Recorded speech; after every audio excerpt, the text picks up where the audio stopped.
When two of the world's most powerful neighbors, India and China, decide to step back from confrontation and step toward cooperation, the world takes notice. But why now? And why in the middle of one of the most unpredictable eras in U.S. foreign policy? In recent months, a quiet yet significant diplomatic shift has been unfolding across Asia. India and China, two nations with a long history of mistrust, are signaling that they want to reduce tensions, improve communication, and perhaps even explore cooperation in key areas. This is not an overnight change. It comes after decades of border disputes, military standoffs, trade rivalries, and strategic maneuvering. But there's a new element in this complex equation: Donald Trump's unpredictable approach to foreign policy. During his tenure, Trump's decisions on trade, defense alliances, and global security have often caught the world by surprise. For India and China, two countries that heavily depend on stable global trade routes and predictable economic conditions, the uncertainty coming from Washington has created both challenges and opportunities. Before we go deeper, it's important to understand the historical backdrop. For years, India's strategy involved carefully balancing its relationships with both the United States and China, often leaning toward Washington for defense cooperation and toward Beijing for economic engagement. China, on the other hand, saw India as both a competitor and a potential partner in regional development. Then came Trump's America First policies: tariffs, sudden changes in defense commitments, and a willingness to walk away from multilateral agreements made allies nervous and pushed rivals to reconsider their positions. In Asia, the old diplomatic rulebook no longer applied.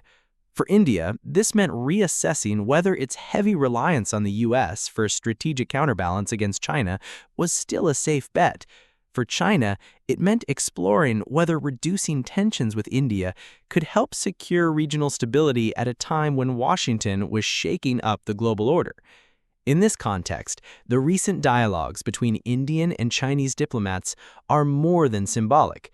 They are a response to a shifting geopolitical landscape, one where the U.S. is less predictable, the global economy is more fragile, and Asia's future may depend on cooperation between its two largest powers. What we're witnessing now is not the erasing of history, but the beginning of a calculated pause in hostilities, a testing of waters, a strategic handshake under the shadow of uncertainty from across the Pacific. And make no mistake, the stakes could not be higher.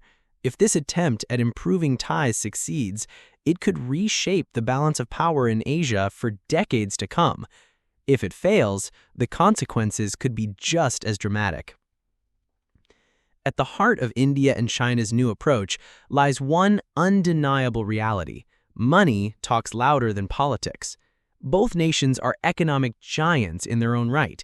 India is the world's fastest-growing major economy, with a booming technology sector, a rising manufacturing base, and a vast consumer market. China remains the manufacturing powerhouse of the planet, controlling huge segments of global supply chains and holding immense influence over trade flows. But here's the truth: both economies have vulnerabilities. China faces slowing growth, rising debt, and pressure from U.S. trade restrictions. India, while growing fast, still struggles with infrastructure bottlenecks, unemployment challenges, and dependency on energy imports.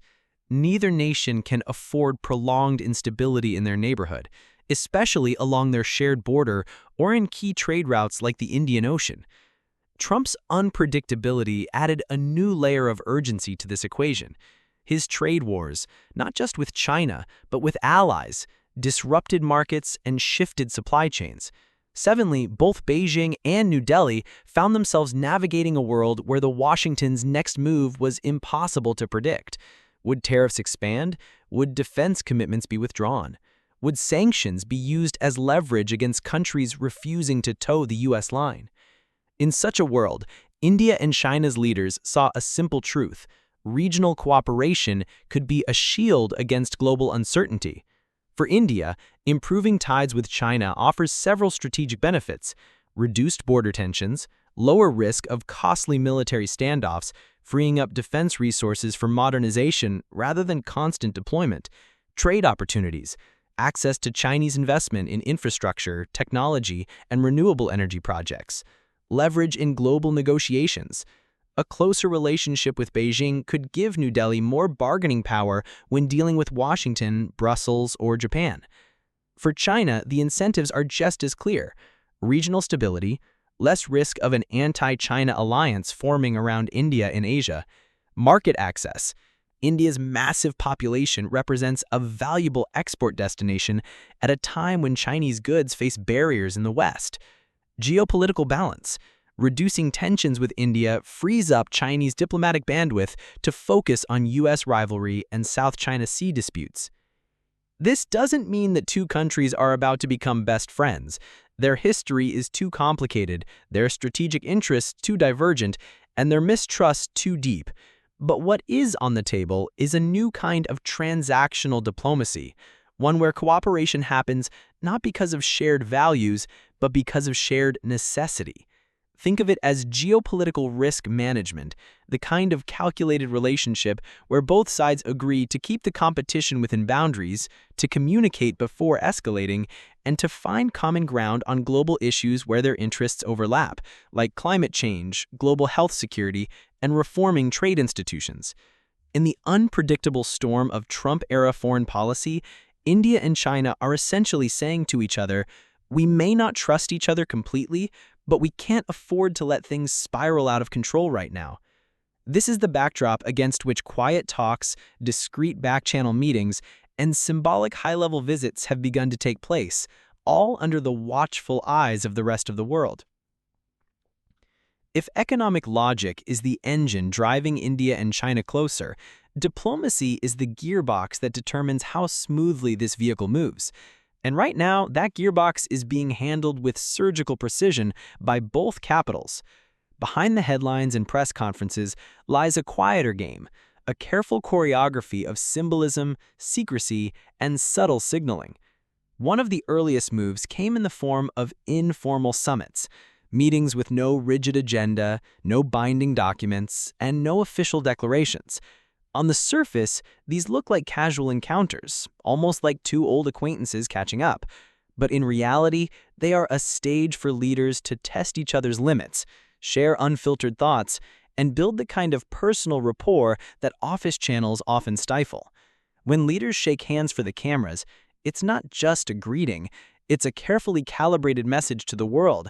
A smile that's 1 degree warmer than usual, a handshake that lasts 2 seconds longer, a choice of venue that subtly recalls shared history or mutual respect. In the language of diplomacy, optics can be as powerful as treaties. China, for instance, has been extending invitations to Indian officials to attend economic forums and cultural exchanges, platforms that are about more than trade or tourism. These events are soft power incubators, giving each side a chance to publicly acknowledge the other's importance without committing to anything that might backfire politically.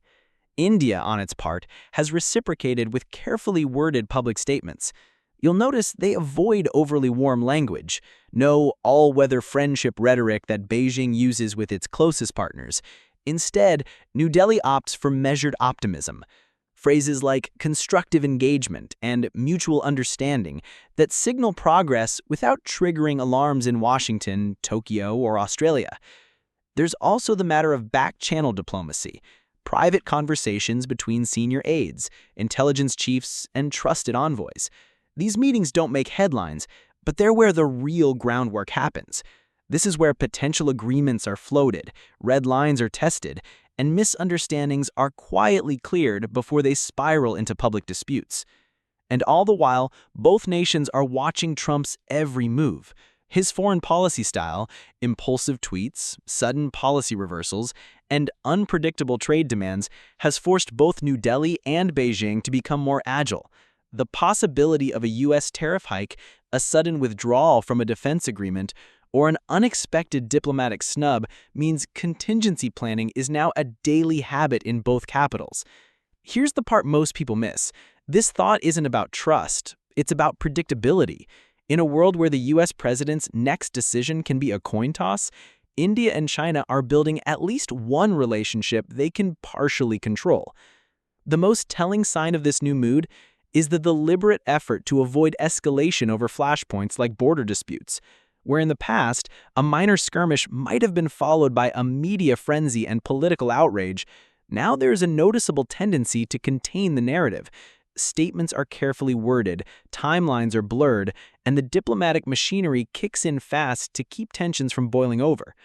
It's not a love story, it's a cold calculation, and both sides are playing it with the patience of chess grandmasters.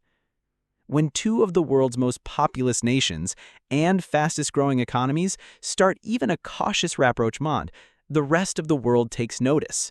This isn't just a bilateral adjustment, it's a tremor in the tectonic plates of global geopolitics. First, let's talk about Washington. The U.S. has long relied on the idea that India